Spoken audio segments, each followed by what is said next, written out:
Our guest on today's episode is Chris Burgess. I'm going to let you go ahead and read his bio just to see the vast experience, education that this awesome man possesses.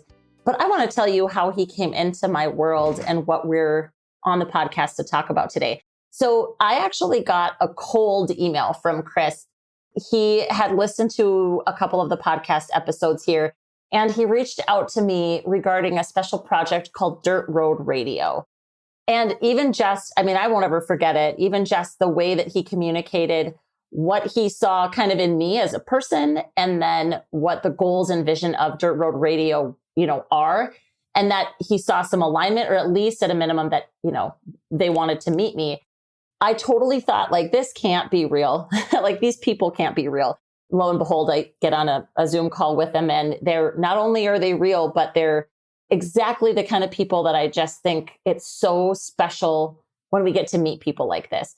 So Chris joins me today, and we're really talking about is storytelling and how storytelling can bring us together. It really is such a unifying, connecting mechanism for the messy, chaotic nature of humans.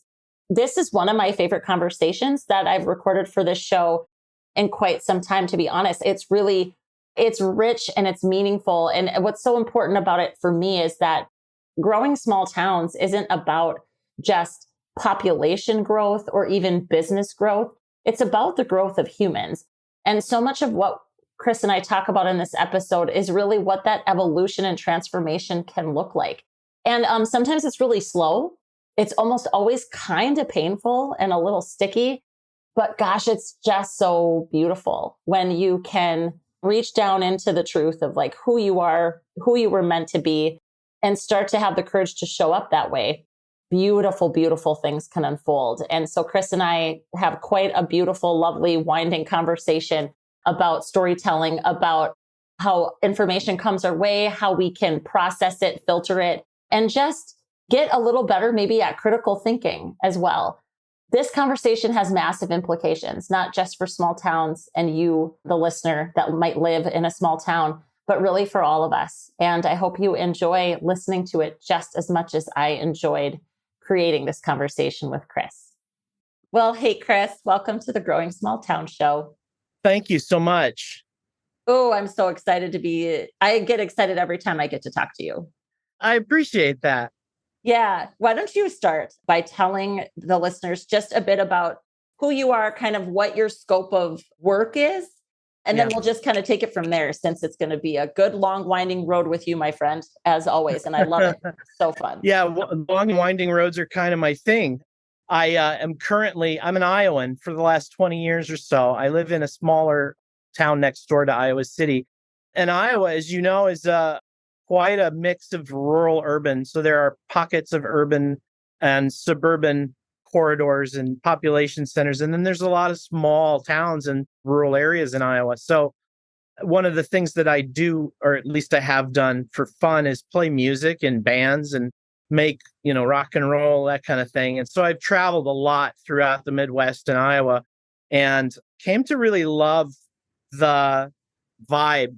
It's a Midwestern place, but it's a little different than where I grew up in Indiana. So I have been a teacher here since I came to Iowa to get my PhD at the University of Iowa here in Iowa City, and have been teaching literature, rhetoric, composition, public speaking, critical thinking, digital literacy, that sort of thing. So very much for the last 20 years tied into where adolescents start in their college journey. Mostly my students have been 16 to 18 years old. So I've gotten very comfortable with a world that looks like to a 16 or 18-year-old. And just in the last couple of years after the pandemic, I started to have more connections with people my age and older, and started to realize how many of the skills that I was teaching to adolescents were really needed in a lot more population areas than I was catching on to. So, okay. So a couple things. I'm going to stop you. Can we go back to explain or expound on the vibe that you feel that you see in Iowa? Because again, I'm in North Dakota. I wouldn't say that North Dakota has exactly, I don't know that we would exactly call even Fargo urban, but it certainly is if there is urban space in North Dakota, it's Fargo, right?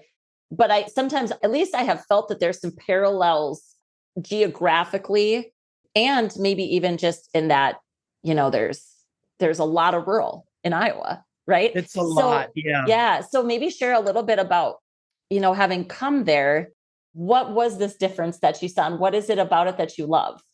That's a great question. I think what I tell people is because I grew up in a suburb and I lived in suburbs pretty much wherever I've been, or cities, but I've always been rural adjacent, which means that I love the fact that I don't have to go very far to get somewhere that isn't where everyone is. And I think in some ways, part of it's personality. Population density is an appealing concept to me because I don't like crowds. So it's nice to be able to go places and get somewhere that doesn't involve traffic jams and waiting in line for everything. And that's a part of it. But I think the other part of it is there is a groundedness. And I don't want to call it that salt of the earth thing, because that's not really what I'm talking about. There is a sense of connection to place in the Midwest that people feel that is hard to replicate. And I've lived in a lot of places. I've lived overseas. I've lived in New York. I've lived in California a little bit. I've never really and people love where they're from. But in the Midwest, and especially the rural Midwest, the Greek word is chthonic. They come from the earth there. They are connected deeply to their place in their stories and in their relationships and in their ideas about how the world is. And I think that as much as that can present challenges, as you know, certainly, it's a kind of grounding in place that I think more people can benefit from. And that's one of the reasons why I'm so invested with, some of the things that I've been working on with rural stories, because rural stories are they're like a holy grail these days. You can't find people listening and sharing stories about what's happening in rural America. It's either all about the, big national issues, big national problems, or it's, little tiny, I'm kind of losing the thread here, but I guess what I'm saying is the groundedness of people in the rural Midwest really appeals to me because it's so unartificial. Yeah. It's okay. So traditional. I love that. So I want to ask a couple more questions about that, just again, from your experience. So first of all, you said you don't think that it's replicable, right? So it doesn't seem like this groundedness doesn't seem like something that, okay, maybe the answer is it's not that it's not replicable. It's just not something that you've seen replicated. The question is just like, if it's such a valuable thing that you feel more people could benefit from it, what would that potentially look like, do you think?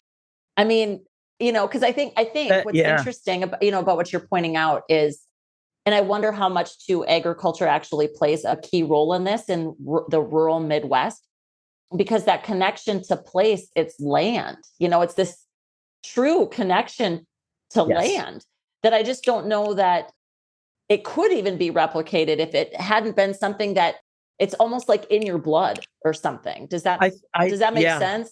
So it does. It really does. It's not just a matter of a sort of mystical connection. It's about the dependence on the resources, right? Because rural areas function largely on extractive industries, right? And they have to do with resources. And so one of the things that I think, and pardon me if I get a little mystical, but one of the things that happens in the rural areas is people get out of balance with nature, and that sets the whole chain off. Yeah. Right? Because the issues that people experience when they're close to the natural resources that we all need, not just to survive, but to thrive as a society. Right. We're not connecting those things to the people that are on the other end of the supply chain who don't have that connection. Agreed. We're letting that story of domination and that story of the artificial relationship to nature run into rural areas where it doesn't belong and where it can really cause a lot of harm. I think Iowa is a good example. There's problems with water. There's problems with topsoil. There's problems. And a lot of the stories, I think they need to catch up with the connection to the land again, to the natural resources, to the water, to the air. Well, and so what's interesting about this and kind of your passion for uncovering rural stories, and I don't know if that's the exact right word, right? But I think that's part of it. The question of whether there's rural stories, that's not the question.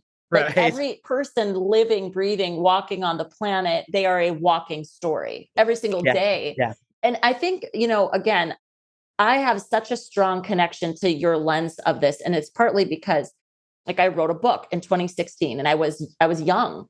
I mean, on some respects, I'm still young, but I don't feel that young anymore, Chris. I really don't. But when I wrote it, I think I was 35 when I was writing the book. And I said to my editor, like, how is this going to matter? Like, I don't get how, like, who is going to care about this at all? And my favorite thing that she said to me was like, Rebecca, I don't live in a rural place or a small town.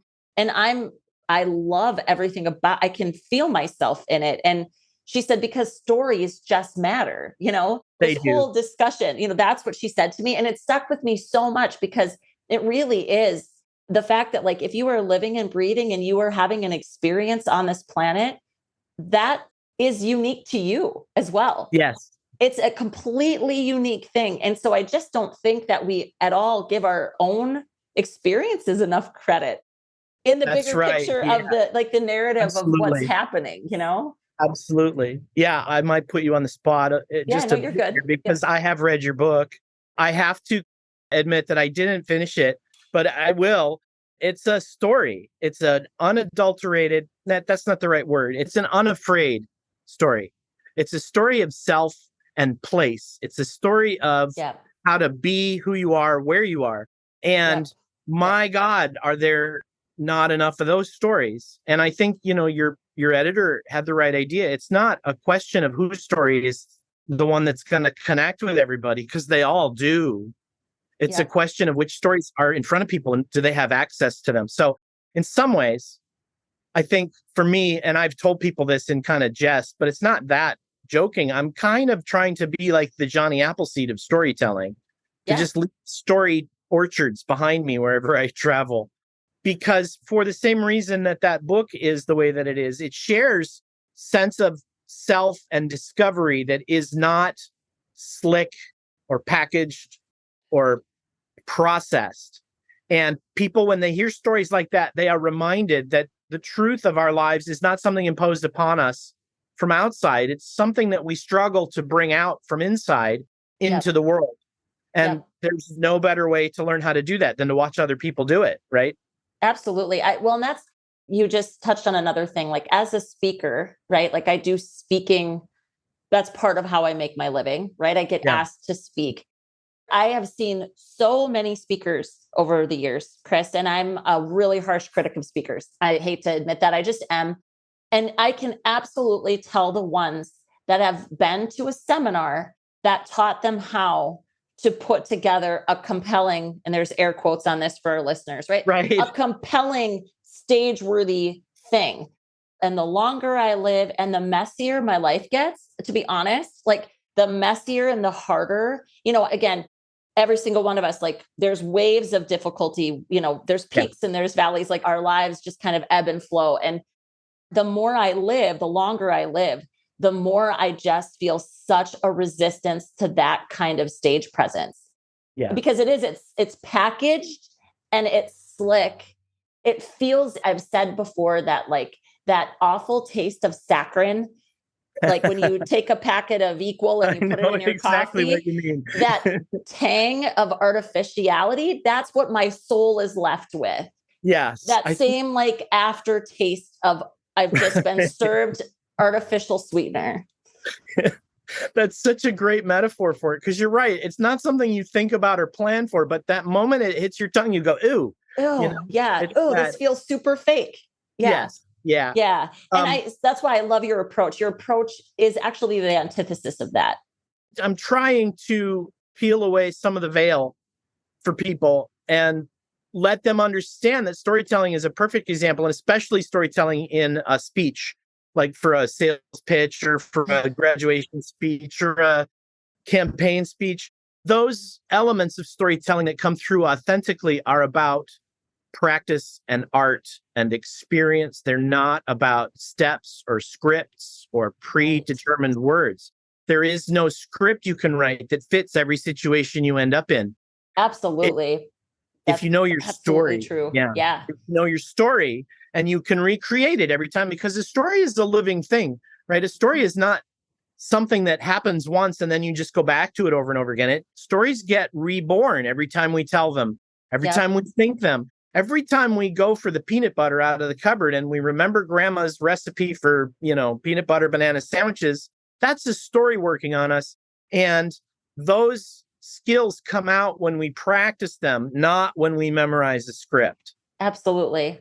Well, and there's also something really special, again, as a speaker that aims to really have a conversation with every audience that I speak with. Like the audience shapes the parts of my story that get said. Like I know like I know the whole story. I know what I'm there to speak about, but you get this sense of, I get from a preparation and just like a stage presence standpoint, leaving yourself that open is extremely vulnerable. Oh yeah. It's extremely vulnerable to just like let a crowd help guide your way. Right. Yeah. But man, I feel like now that I know how to do that, it is such a gift. Like for me, and hopefully for the audience too. But that's when you just know that like that is connecting with people because people connect with things that are real. That's right. Yes, they do. And I think it's important. I mean, you understand that audience is the most important factor in that situation, because you have to remember that they're not there for you, right? You're the speaker. They're there for them. Right. You're there for them. Mm-hmm. And when you're telling that story and you're thinking about them, the two most beautiful things that happen as a result of that situation, I think, are number one, the audience can feel inspired for a change rather than just inundated with information. Right. But the other thing that happens is the storyteller sees their own story differently for just a second, and then it becomes a living creature again, and it's not just a set of words. Mm-hmm. And they can live and tell it another day in another way with courage because they know it's not going to fall apart on them one day. That's kind of the worry when you leave yourself open. Not only that you're going to be spotted, right, for who you are, but that your story might not have legs, that it might not make its own way in the world, but it will if you tell it authentically. It's just, you have to try that out. It's a leap of faith. It totally is. It totally is. It's the biggest trust fall kind of exercise, like with the audience, you're basically, and it's funny, you're basically saying, I'm just going to fall backwards and you're going to catch me. That's right. But that's when that can happen. It's actual magic, because people don't even have to see themselves in our story to be impacted by the story. They don't, because they just have to see that you're willing to share a very human and raw experience that happened to you. And it also doesn't have to be like deep in, that was the thing with my book too. I just said, I'm like, this story, I'm just like, it's really not that stupendous and special. Like I disagree. Well, I mean, I had said this to my editor, I was like, it just feels extremely mundane, Right. But that's the other, I think, lie that kind of gets perpetuated about stories is that you have to have this dramatic moment of crisis, and so maybe, can you walk us through a little bit? Because I'll just, again, like, so the audience knows that you and I came together cold, which is, again, some of my favorite people I've met. And that is another just complete reason to like put your story out there, because the people that it really speaks to, they'll find you. And then you're like gathering amazing people because of your willingness to share, right? That's how you came into my world. You listened to some podcasts, right? And I heard a couple of episodes and I was like, we got to meet this woman. Yeah, it was so cool. And so that was because of this project that you're working on with a bunch of other awesome humans called Dirt Road Radio. Yes.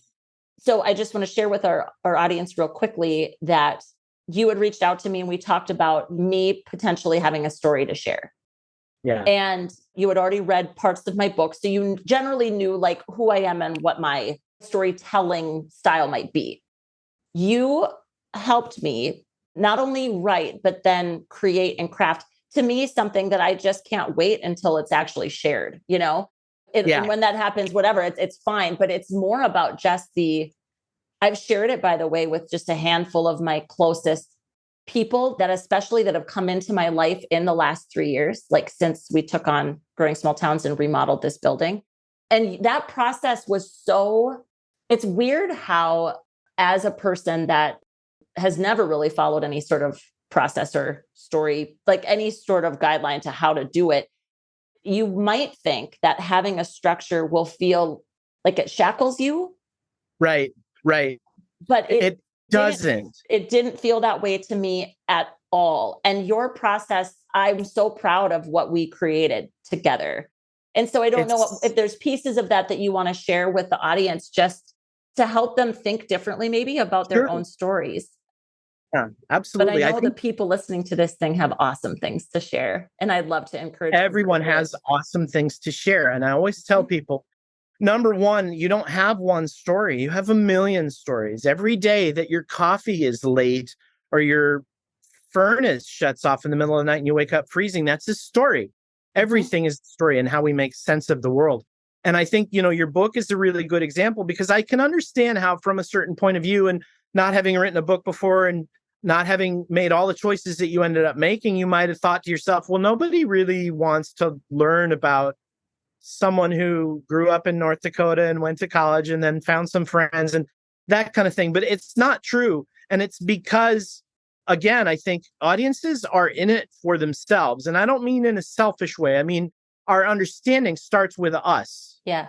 And so when people encounter just raw information about, for example, a crisis that you might have experienced at work, that they're going to relate to as a person in a relationship with you of some sort. But if you tell a story about that same thing and you give it structure and you give it a character and develop a character in some way, and you give it some complication, an obstacle, a struggle, and you have motives and you have goals involved, all of a sudden something different happens in our brain and we tune in. And so, on the one hand, I think people think, well, my story is not really that important, because it's not like Odysseus taking 10 years to find his way home from a war. Exactly. Yeah. But if you read Emily Wilson's Odyssey, which is just a few years old, is the first Odyssey translated by a woman academic, by the way. Fantastic. She makes it clear that story is not the story of a man taking 10 years to get home from war. It's the story of a man struggling every day with the stuff that happens in his life that he doesn't want to deal with, or that he has to deal with, or that he's challenged by. So the archetypes of the big stories that make us sort of hold our breath and wait in anticipation for the next scene, those are really just different in degree. They're not different in kind. All of our stories are epic hero journeys. They are. We just have to see them that way. Right. Oh, I love that so much. So the other thing I'm really interested to hear a bit more from you about is your digital literacy work. Sure. Because, in your opening, you talked about the fact that you really feel like you have a pulse on that 16 to 18-year-old age. And by the way, like, all of the companies in the world would love to have that pulse, I think, right now, because, it literally sometimes feels like we have not just generations that are different, but it's like entirely different worlds. You know what I mean? In terms of especially the adoption of technology. So what can you share about that experience, even if there's some quick tips? Because I think digital misinformation, I personally think it's one of the big reasons we are as divided and just unkind to each other. I think that, that we've ever been. That's not my own opinion. Everybody feels that way, I think. Like, so many people just say, God, we are so divided. And that's like way up here. If you get right down to it, we're actually not that divided when we're just, shoulder to shoulder with people. But I think digital literacy and misinformation is a huge part of that. So what can you share about your work with that? Because I think it's fascinating.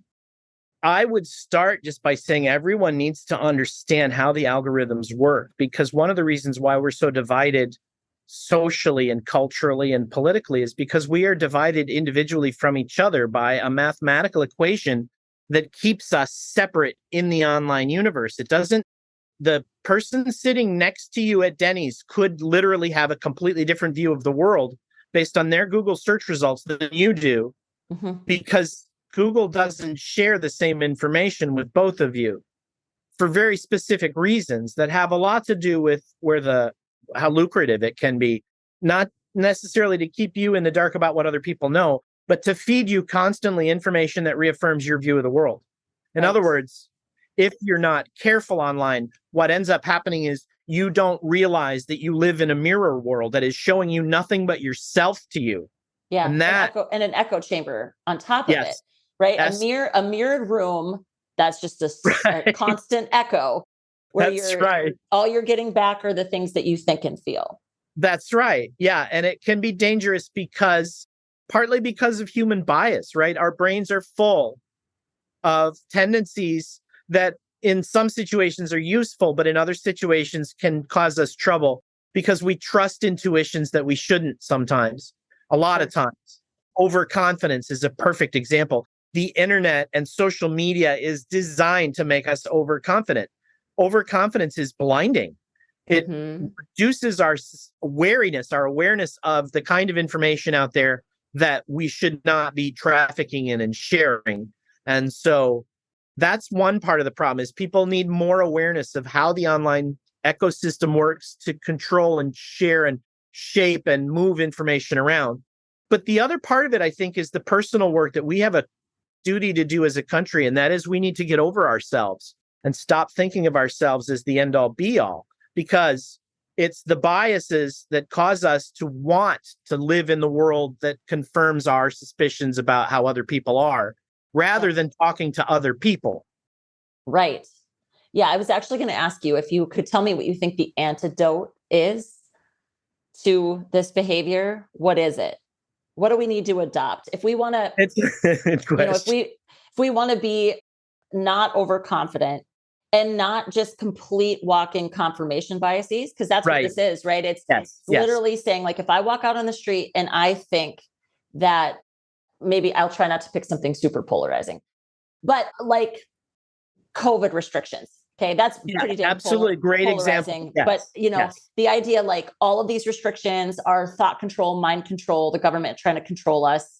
It's fake. It's not real. It's not as bad as they're saying. Like if that's, you go out into the world, you literally are just scanning every horizon for the things that validate and affirm and confirm that viewpoint. That's right. That's a human tendency, right? It is. It is. Absolutely it is. Because we're emotional creatures and our decision-making centers live at the part of our brains that feel but don't have access to language. Right. So a lot of what happens online with images, with data and statistics, with sentences that say things like don't trust the government or whatever the saying is, those things are not information. Those are emotional appeals. Right. And they work at an emotional level. And so I don't know if I'll get you in trouble for saying this, but this is a good example. No, a lot of people who won't wear a mask say that they don't do it because they don't want to be afraid. But the fact of the matter is they are afraid. What they're afraid of is how other people will judge them for doing it. Correct. So it's not a lack of fear. It's a misunderstanding of what fear is. And that's coming from the decontextualized sources online. And that is another problem that we have to worry about because the internet is a perfectly designed machine if what you're trying to do is strip context from information so that it's easier to make bad information look like good information. The internet's very good at that.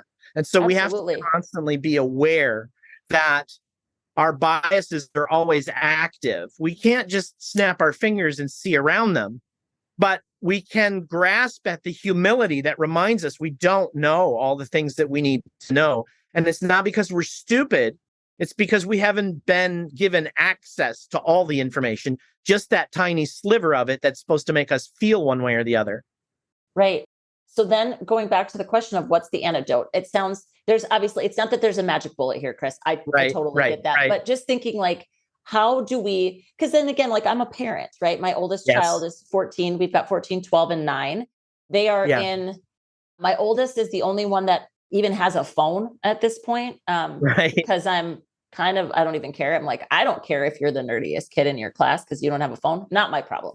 Like I want them to have, and even 14, it's just too young for them to be making good decisions, right? They get fed something and this understanding of what is information and what is opinion even.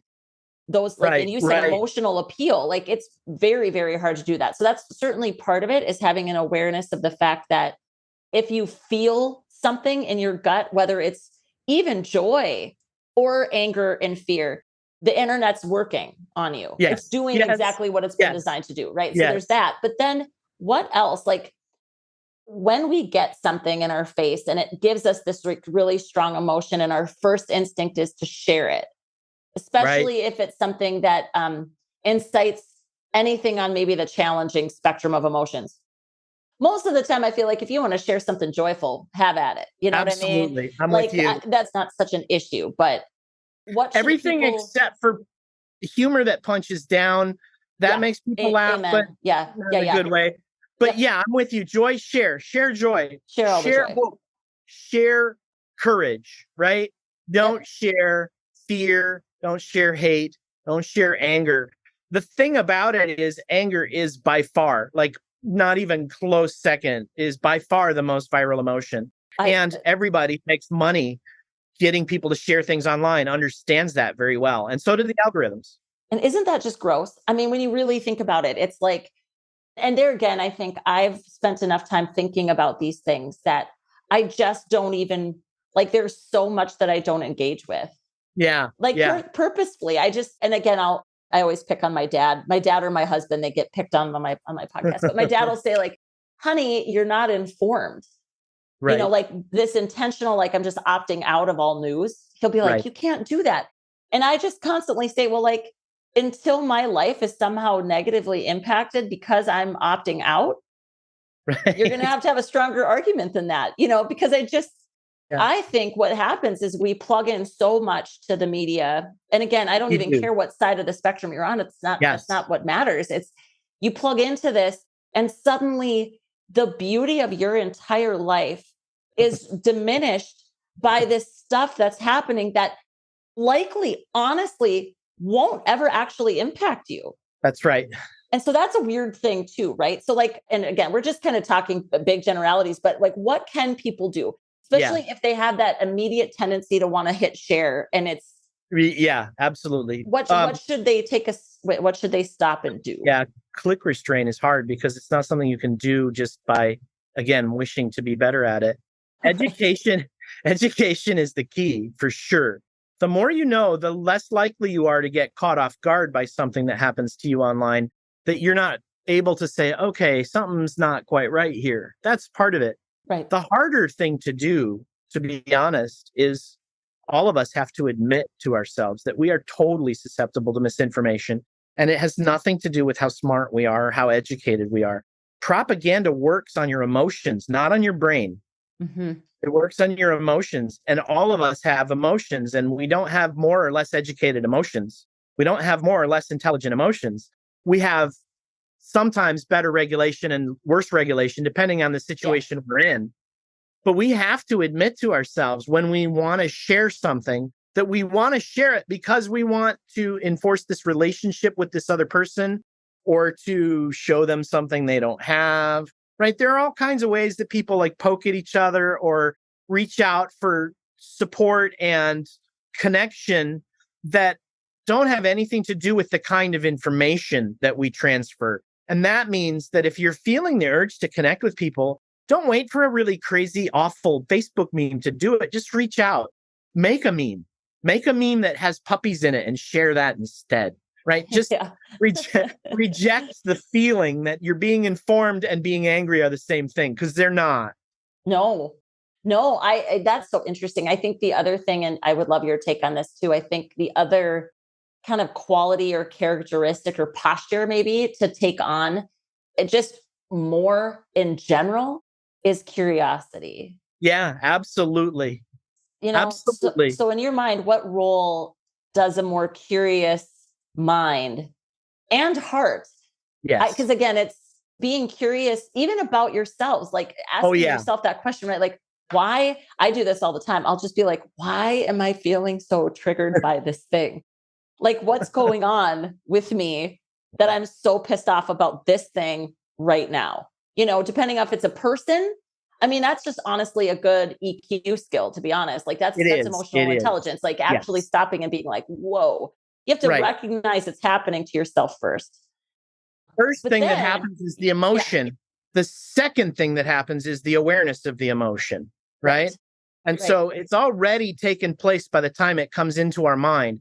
And that's the place where we have to stop and be curious, as you say, to engage ourselves as an object of observation.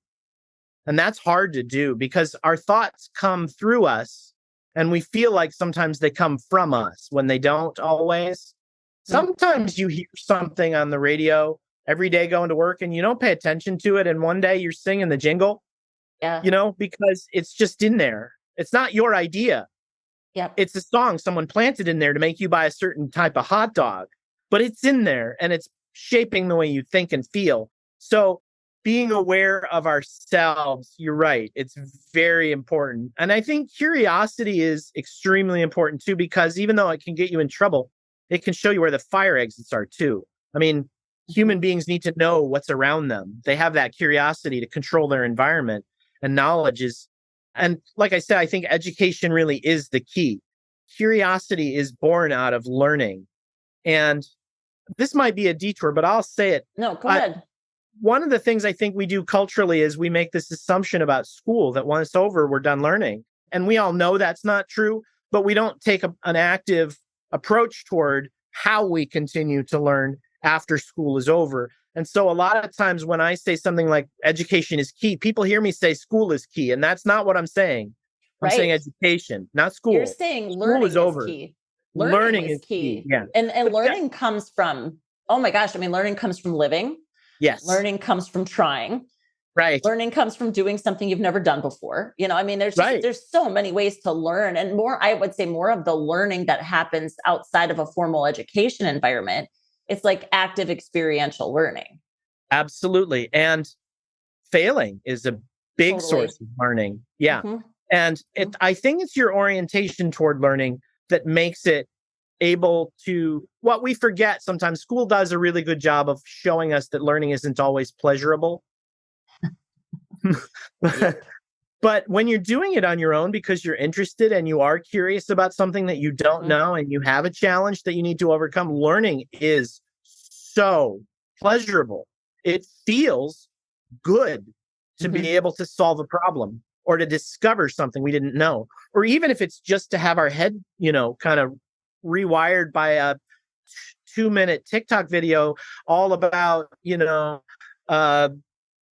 dinosaur bones in Algeria, who knows, whatever it is. Right. That learning is releasing chemicals in our brain. It's releasing hormones in our bodies. It's making us feel like we want more of that.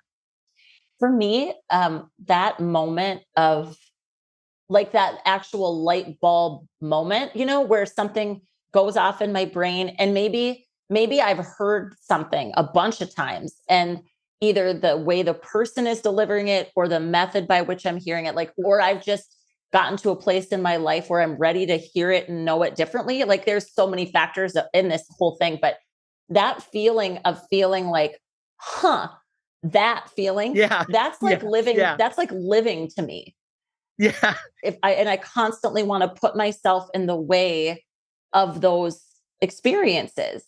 Yes. And so I'm absolutely, I mean, it's kind of maybe almost unfair. I'm extremely wired for not only this discussion, but for the encouragement of more of us to do this, because I just think, I don't know, like I love getting my paradigms challenged. I do. I love meeting people that operate outside of my typical paradigm. And then, if there's a safety there, I can ask them questions and they're more than willing to talk to me about that. Yeah.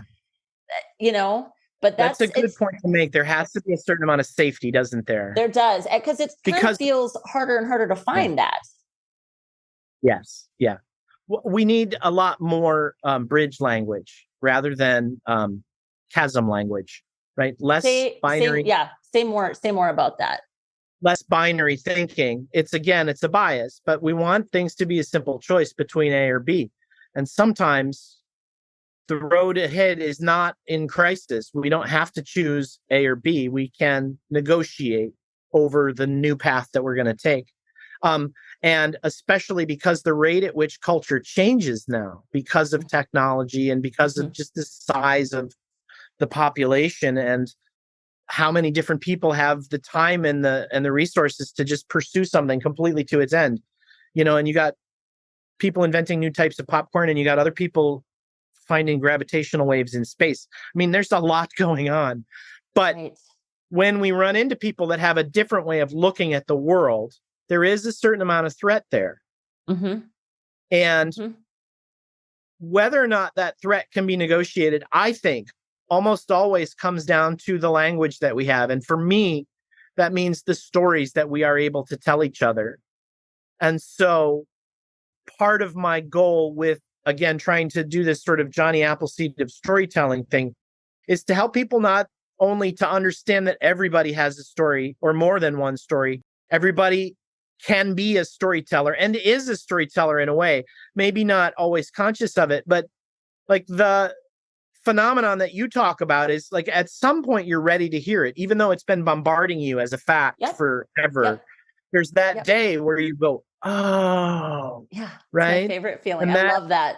Yeah. That feeling comes from all different sources. We just have to remember that one of the most important sources we get that feeling from is other people. It's really about those people, right? I think for me, the education, the open-heartedness, the willingness to reflect, to be curious, to challenge and think critically, these skills, they seem like academic skills, but they open us up to a world in which we can fully be. And when you can fully be and create yourself as you move through the world, you live in whatever world you need to be in that situation, because it doesn't come at you like some outside force, right? The world becomes more something you're in connection with, something that is changing with you as you change and learn and grow. If we turn that off, then the negative feelings take over. I'm pretty sure that's how we get into doom loops, is by saying, okay, no more information, no more worldviews that I'm not comfortable with, no more new stuff. Right. Yeah. You get doom loop is stealing that, by the way. But I feel a little bit like we're all very susceptible to that. At some point, if you really think about the metaphor of a mirrored room and an echo chamber, at some point that in and of itself becomes a doom loop. Yes. If nothing new can get in and kind of shake up. That's right. You like stay on this one track and you listen to this one perspective. And again, I think the hardest thing, Chris, for me is as I've opened myself up to these kinds of conversations, which by the way, I mean, what a rich conversation. It's so funny as we're having this, always in the back of my mind, I ask myself, what will the audience need right now? As we're talking about these things, I think about the listener all the time. I have no idea how this is going to land for them. But I tend to also believe that if we're having a rich, engaging dialogue, that they'll hear that and that will be compelling all on its own. So anyway, that was that was an inside Rebecca chatter moment. But this whole idea of, never getting off that track, never letting anything new in. The question that I have for you is about the labeling thoughts as dangerous. Yeah. Do you think there is such a thing, actually dangerous thinking? Yeah. And if so, what to you is the biggest threat to a movement of humanity in that direction? That's a great question. That fascinates me and it haunts me a little bit because I think about that. When I was younger, I was really concerned. This is back in the 80s, and a lot of what was happening with the satanic panic of the 80s. And I went to a Christian Catholic high school, and there was a great deal of talk about which books were dangerous and which books were not dangerous. And someone pointed out for me, and I forget who it was, I read it somewhere, but someone pointed out for me that any book that is capable of degrading you and deteriorating your condition as a human being is capable clearly of lifting you up, right? So if there are no dangerous books, there are no books that can make us better. It can't be both. It's got to be one way or the other, right? It can't be that some books are bad and other books are good. Books are books. Right. What makes them bad or good is what we do with them, right? Right. And we're So, back in that hardcore right oh now. yeah, I mean, absolutely. we're having this discussion all the time. The problem with a dangerous idea is most people use the word dangerous idea. They're not talking about ideas. They're talking about people. Yeah. There are dangerous people and there are dangerous ideas, but ideas aren't dangerous on their own. There's no such thing as an idea that can hurt you by itself. Correct. It's more about what does a person who holds that idea, what are they likely to do with it, right? I think that it's not necessarily just the idea that makes having it dangerous, but the willingness of, again, like that binary thinking, like I must be right. I have to be right about this. I can't be wrong. Therefore, my actions are justified. That is a lack of critical thinking and an emotional override of our reason. It's not a, this is right in some cases or it's right in this other case. It's always wrong to assume that we cannot be wrong. Yes. We can be. We can Yeah. be. Yeah. Even when we're not, we have to remember what it's like to not be right sometimes. And that's the biggest thing I've been challenged with the last 3 years for whatever reason, I look back on this sometimes and I'm like, okay, well, how did my openness to ideas shift this much? Like, I don't exactly know the answer to that, but I will say that I really dig it. And I'm not afraid of it. There's certainly fallout for that potentially. Yeah. Depending on where you live and what circles, like just kind of, again, what the climate feels like, not just politically, but socially, all of it. Right. Yeah. I think, and I would love your opinion on this, because one of the things I feel like I struggle with the most is actually not judging those that choose a doom loop. Yeah. So they say, nope, I like my echo chamber. Screw you. I'm happy in here. I'm, again, pick a side. It could be a devotee of Fox News. It could be a devotee of CNN. I think any strong kind of, and I don't even want to call it extreme, but if you're just saying like, this is the only thing and these are the only people I talk to, right? That's that doom loop we're talking about. Right. Yeah. I have tried really hard to try to see them for where they're at somehow without the judgment. Because when I start then assaulting them in my mind with my own judgments of them, that doesn't make me better. That's right. And it doesn't make me feel better. And it doesn't, that's not bridge language. Absolutely. Yeah. Right. So, so what, again, if you're thinking about our listeners and you're thinking about people that might be, and again, I don't know if it's that they're progressive, they may just be more open-minded and open-hearted than some of the people they do life with. This is so difficult, isn't it? It's such a challenge because people are people.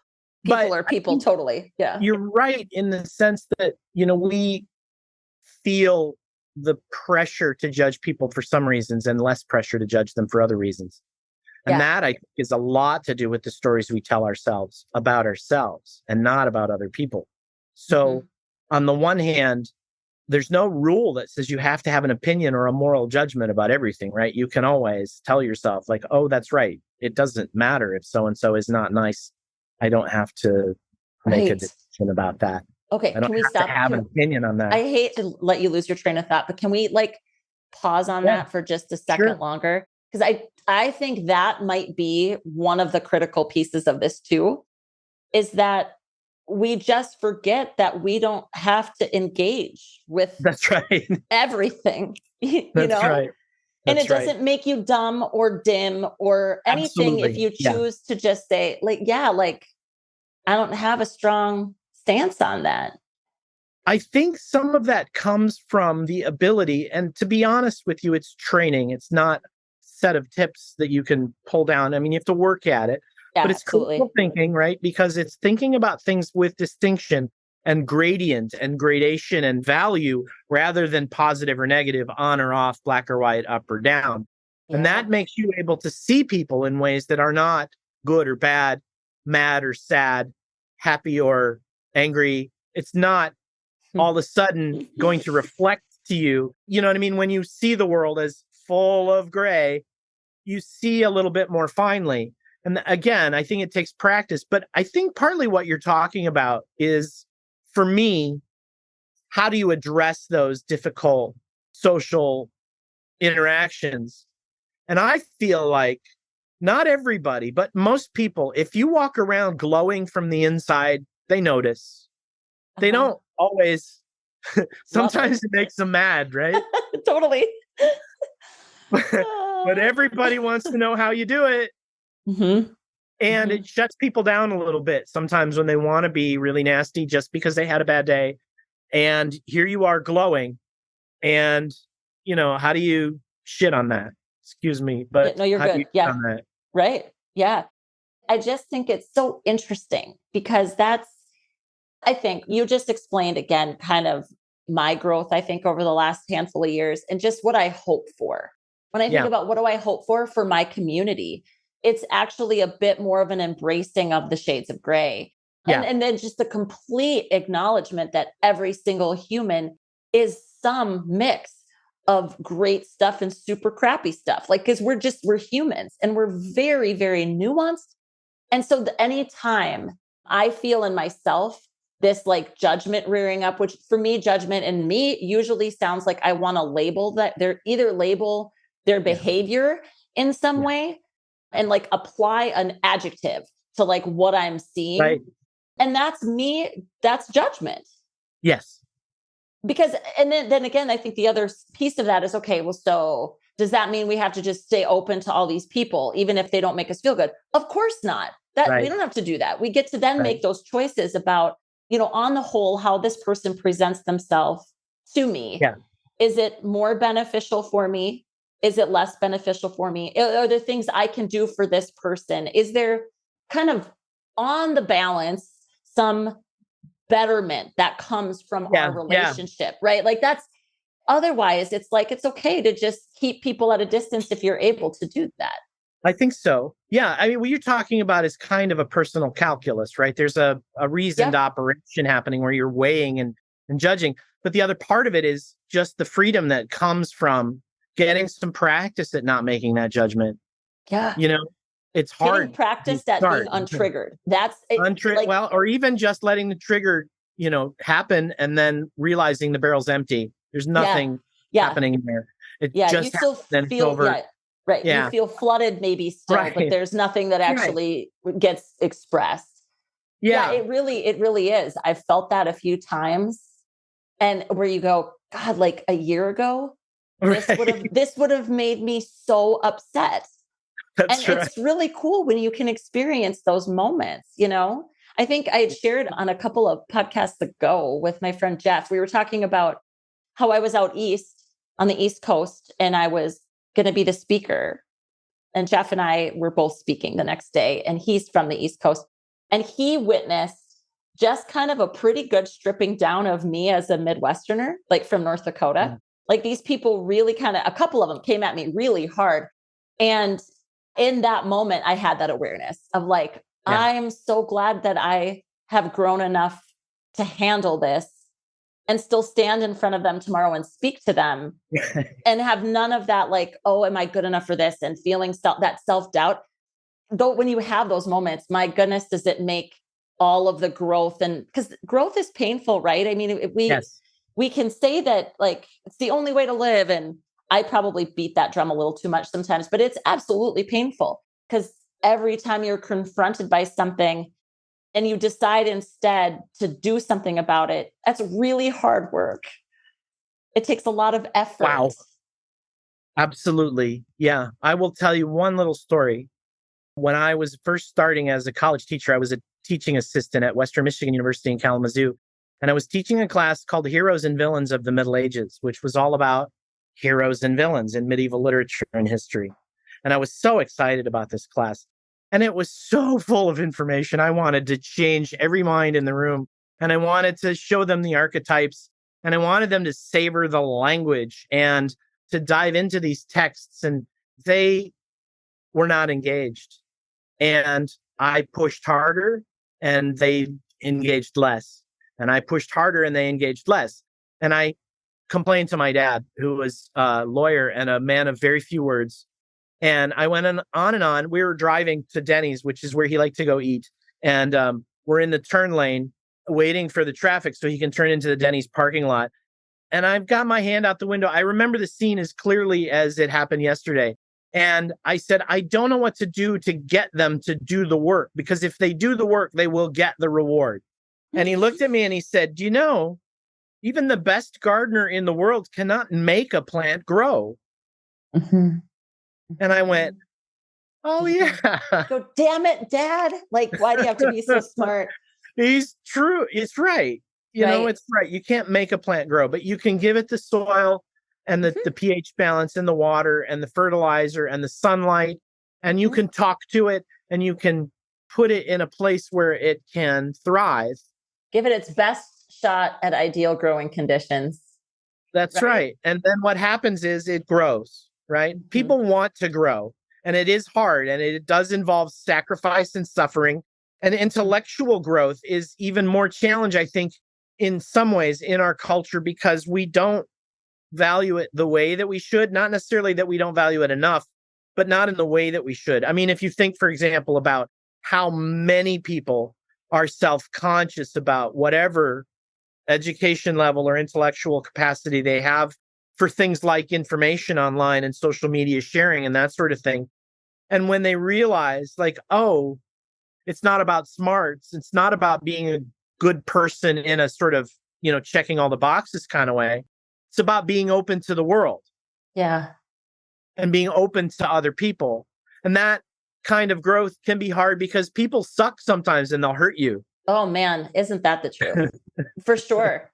Yeah. Well, and that's again, I think when you get to this point where you're like, oh, even the good ones, air quotes, are going to suck sometimes, you know, and then you just go, oh, and like for me, and by the way, like, thank you for this conversation. I have absolutely loved every moment of it. And we'll wrap here shortly. Literally, I could just talk to you for days. It really, again, comes back to the fact that like we spend a lot of time and we spend a lot of money and resources trying to solve these really, really big problems, you know, like, and it really all just, you get right down to brass tacks. It's the fact that we're humans and that we suck sometimes. Yeah. Absolutely. You know, and then recognize that you are numbered among those humans. Therefore, you suck sometimes. You suck too. You know? And so it's just that humility is something that to just be able to say, like, I really sucked at that. Like that was really, I didn't handle that well. And then where grace and forgiveness, all of those like really messy, complex human emotions, that's where it comes from. And when you can like take a step back and go, oh, like we actually are all in this together, even though we said that all during COVID and we were not in any way, shape, or form in it together. Right. Like, we weren't, you know? So I just think these are the kinds of things that do so much more to unify us. Yes. Than to separate us. That's right. And to me, if we can continue to do more of that, like, how do we not get better? We have to. Yeah. If we do more, we will, I think. I suppose in some ways that's a good way to kind of wrap it up in the sense that what I've been saying, if I could make it clear, is that all of those things that we talk about being values in our behavior they're incredibly important for our ability to see clearly. Humility is a good example. Humility is the opposite of arrogance. Arrogance is blindness. That's all it is. Arrogance is the inability to see what effects your actions have on other people, right? Mm-hmm. Humility is the ability to see what actions, how they affect other people, and on and on and on. So what it comes down to is the world is a really complicated place and people are people, right? We know that part. But if you want the world around you to change, the quickest and most effective way to make it happen is to start at home. Change yourself. Mm-hmm. Change yourself and the world will change. If you become more of something, right? If you become funnier at dinner parties, or if you become, because you learn how to tell jokes, or you went to a Toastmasters class, or, you know, you're the guy everybody calls when the car isn't driving the right way, or whatever it is that your thing is, right? Yeah. Yeah. Bring that thing to everything. Lean into it, right? Be in the world. Yeah. And that when you get the hang of it and you learn how much of that fear is unnecessary and how much of your vulnerability will be protected by other people around you, and how you don't have to fight to survive every day and struggle against your community, then you can be open to the stories that don't go one way or the other, right? They're about life and understanding and community and friendship and all of the good things that we want. They come from practice, not from believing in the right things, right? They come from doing the things that make us good. Yes, actions. Yeah, our beliefs don't make us great people. Our actions do. Obviously our actions are born out of our beliefs. I get That's that. right. There's a clear tie there. Yeah. But to stay open and, man, if all people take away from this long conversation is just to be humble and to be curious, like those are just two really critical skills that we need more and more of, If you don't understand why someone's coming at you the way they are, just ask them why. Say, help me understand. Like, I don't, I say that a lot, like, I want to get it and I don't get it. Like, I'm not you. I haven't lived what you've lived. So help me understand. Right. And, again, that's not a silver bullet statement or question. No, you're right. But if you're with a person that actually also wants that bridge versus the divide or the chasm, they'll step up to that as long as the heart and the intentions are good. I think so. Yeah. Like I said, I think if people see you glowing from the inside, they're going to kind of ask why they are. And sometimes they'll say something terrible to you because they feel threatened by you in some way. Yep. The response to that is just to say, I'm sorry, bananas? Did you say bananas to me? Yeah. Or whatever. Right? Just don't gratify it by abandoning the bridge. That when the chasm shows up, remember that you have the tools to build the bridge. And also always remember that you can't cross the bridge for the other person. They have to cross it on their own. Right.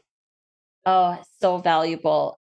So, Chris, anything that you want to share with our audience in terms of resources, those kinds of things, we'll have them all in the show notes. We'll collect them from you. Okay. But I actually just want to say that I appreciate your friendship. This, again, you came into my world by way of me authentically producing something, right? That's something I just can't say to people enough. Like, you have no idea the treasures of humans that will find their way to you.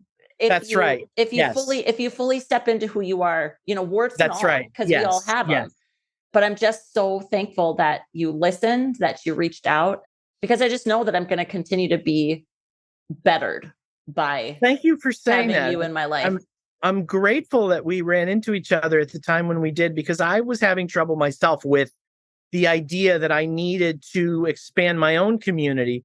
And, one of the things that I should have known all along because of all the reading I do is that when times get tough, you have to make new friends. You have to. So I did really great when I connected and, made a cold call and said, hey, can we have a conversation about, rural America? Because although I felt like this woman's going to think we're just nuts, you did. And we are. And that's the part you're my kind of nuts.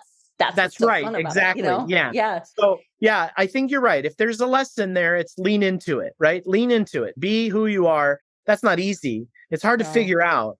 But the fear that gets in the way is that part of our brain not dealing well with what we know we have to do, which is to be what we were made to be. Right. Thank you so much for coming on the show. Thank you. For sure. I can't wait to have you back.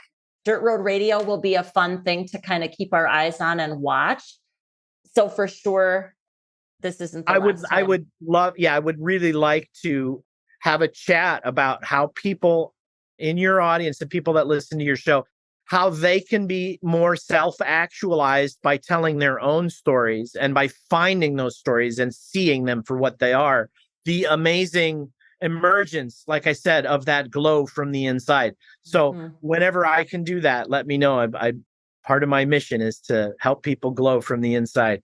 Love it. Okay. Thanks so much, Chris. Thank you, Rebecca.